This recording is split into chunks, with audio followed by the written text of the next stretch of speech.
Have you ever wondered why coveting is considered such a cardinal sin? It's a question that crosses religious and philosophical boundaries, a concept so universal, yet so often misunderstood. Just think about it. Coveting, the simple act of desiring what belongs to others, is seen as a major transgression. But why? What's so intriguing about this seemingly harmless longing that it's often considered a stepping stone to destruction? Coveting, a seemingly harmless desire, can lead to a path of destructive consequences. But how? Let's delve into a story that vividly illustrates this. Imagine two brothers living in the same town, working in the same field, yet their lives took dramatically different paths. Once upon a time, in a small town nestled between two hills, lived two brothers. They were both farmers, tilling the same soil, under the same sky. Yet despite their shared circumstances, they led starkly different lives. The elder brother found contentment in his simple life. He took joy in the rhythm of the seasons, the growth of his crops and the laughter of his children. His was a life of simplicity, of gratitude, and of peace. He found fulfillment not in the accumulation of possessions, but in the richness of his experiences and the love of his family. The younger brother, however, was a different story. He was never content, always looking over the fence at his brother's plot. He coveted his brother's larger harvest, his more robust cattle, and even the radiant smiles of his nieces and nephews. His heart was a cauldron of envy, bubbling with unfulfilled desires and simmering with discontent.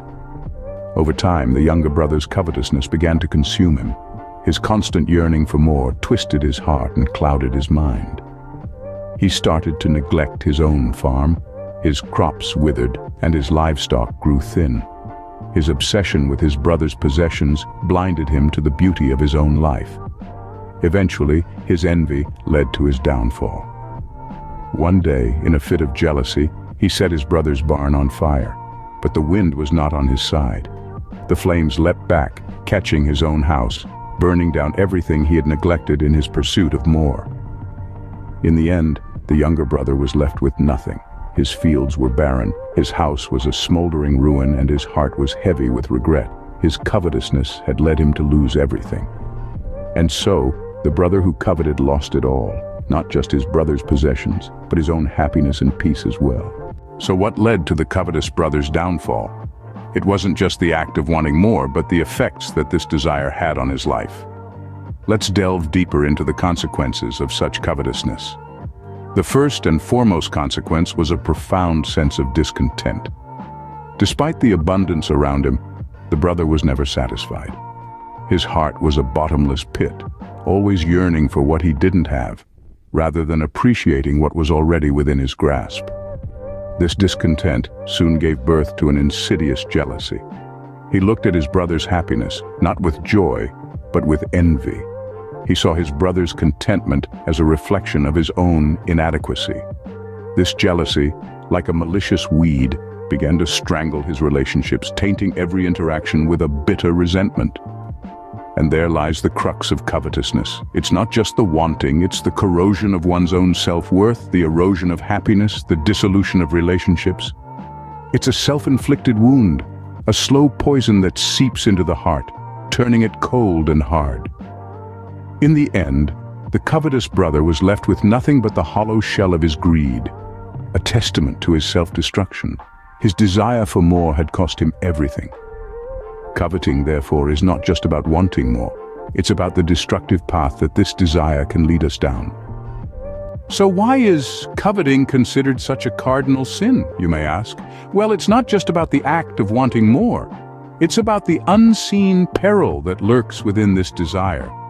Coveting, at its core, is a state of discontentment, a never-ending chase for more that can blind us to the blessings we already possess. As we've seen in the tale of the two brothers, this desire for more can lead to jealousy, animosity, and even ruin.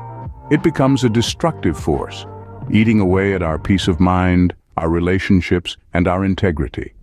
It's a trap that promises happiness and satisfaction, but only delivers sorrow and regret. So let's not fall prey to the hidden dangers of coveting. Let's learn to appreciate the abundance we have, to find contentment in our present circumstances. Remember, the desire for more can lead to a path of self-destruction. It's not just about wanting more, it's about understanding the hidden dangers behind this desire and learning to be content with what we have.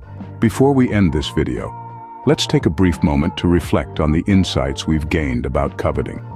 Remember, the dangers of coveting are not always readily apparent. It's a hidden peril that can lead us down a path of self-destruction. But as we've learned, we can combat this by embracing contentment, by appreciating the blessings we currently have in our lives. We hope these insights have been helpful and enlightening.